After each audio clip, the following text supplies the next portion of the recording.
The underbelly of dressage saddle design, fashion and function.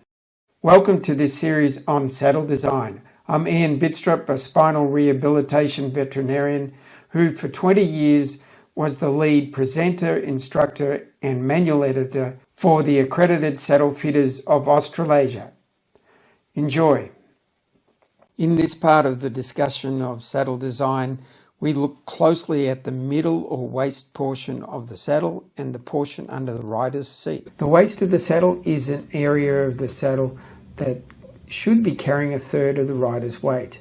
Very often it's just incapable of that, and we'll go through that. In narrow-waisted saddles, if you put your hand under here and you'll feel there's a ridge of the edge of the tree and not much support for this panel. If they're narrow, you really can't add much flock through this area here without making it a hard tube. So it does not work very well. It still relies on all the pressure being carried here and here pretty well, where we've got more support for the panel. For that matter, if we look at the actual support for the waist panel by the bars of the tree, you can see here that this is the edge. Because the twist of the saddle, we're going from this rather flat supportive area to this edge of the panel that is not very supportive at all, and the panel is sitting over an edge, a knife edge if you like, and so it cannot work very well through there.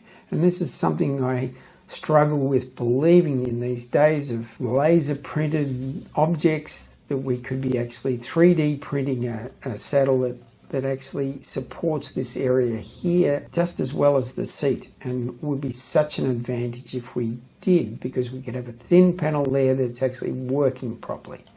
In this western tree, you can see there's a lot more support through this waist area, right through, just like that 1950 saddle I showed you. The twist of the saddle is something that's very important for the rider and the rider's comfort, and it's something that's got to be worked out between the saddle fitter and the rider as to what works best for a rider. Sometimes that is a priority with riders that have hip problems and the likes. What we're doing today though is looking at the underside of the saddle, so we'll leave that for the saddle fitters to talk to you. So this old tree shows the twist better than anything, I think. So the flat tree is coming around here to a more vertical portion through the wither, and this is called the twist. How narrow or wide this is will alter the comfort factors for the rider, but it also will have ramifications for the horses. If you've got a saddle with a narrow twist like this one that's coming up high into the wither, the pressure here in the low part of the wither can be immense, and the stirrup bar can add to that, and the horses tend to get spasm there, and then the spasm gets worse and worse because the pressure gets greater and greater. And this situation can be accompanied with a lot of pain for the horse and not really ideal at all. This saddle here gives you the idea of sort of one extreme of dressage saddle panel, and this gives you another.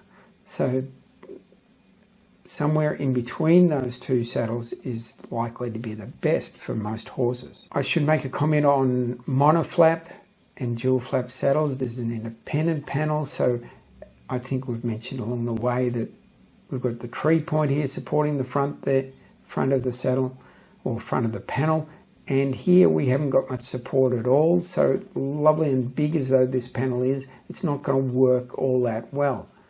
We've got a lovely seat panel that's going to support the rider really well, but we're lacking a lot of support through this area here. There's a bit of support as a result of the rider's leg coming over the flap, but it's nothing like the rigid support of the tree point nor the seat. So we've got a change in support right through the saddle and inadequate support through this area. Where we've got this is a 1980 saddles, where we've got a stitched in panel here and more fill through here, more support through this waist panel, this is going to be a lot more comfortable for the horse in some ways. The gullet width is an important sort of issue too narrow, and it will come down on the little spinal muscles as we've described. This is, if there's plenty of muscle and fat padding over here, then this will work fine. This one here is for a horse that has obviously lost a lot of condition through its top line, but we've lost the size of panel as a result. So we've compromised in one way to actually fit with another way. Better, the horse puts on a lot of weight in the way of good muscling from being made comfortable and exercised in the right way. The lengthwise shape of the tree, back in the 90s, this was very fashionable and caused a lot of damage to horses' back because of the curve of the saddle tree. It was, held the rider in nicely, supported the rider nicely, but the panels came away from the horse's back and concentrated the pressure here.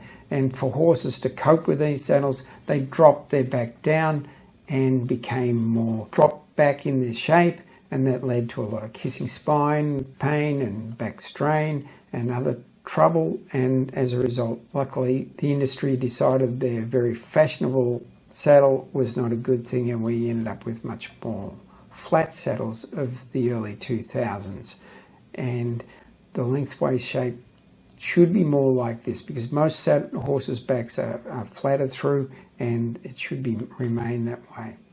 If we go and look at some of these elements under the saddle seat, if you look at saddles that come away from the horse's back, say quickly to try and protect the loin area, and presuming this shouldn't come into the loin anyway, this is actually concentrating the weight in this part here, because even though it's not a banana-shaped tree, it's still coming away at the seat, and this acts like a fulcrum, so the cantle actually comes down like a crowbar onto this area here, levering more weight into that area.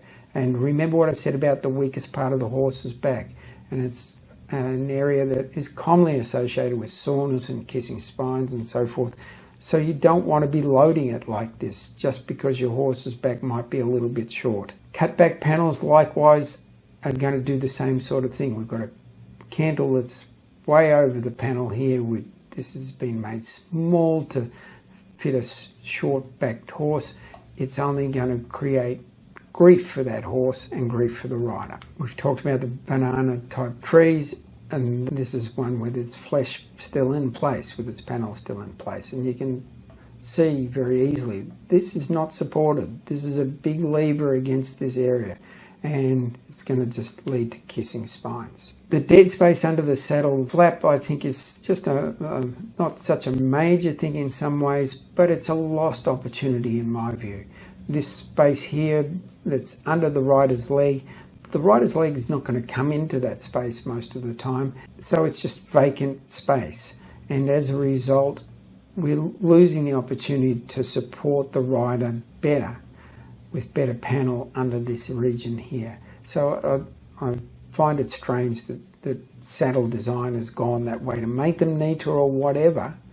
We've lost the opportunity that we've got to support it. So that dead space is well utilised in a saddle like this. So it can be done. It can be done much more effectively than just trying to meet a fashion that says you've got to get as close to the horse as you can. You'll get close to the horse fine with one like this.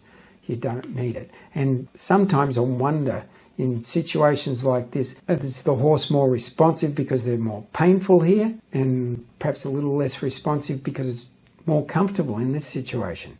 We've got to think of the welfare of the horse, surely. In the final part of this rundown on saddle design, we look at girth options for the dressage saddle. We discuss the idea of relying on your horse to pick a suitable saddle. To finish off, we look at the key take-home messages from this whole series on saddle design.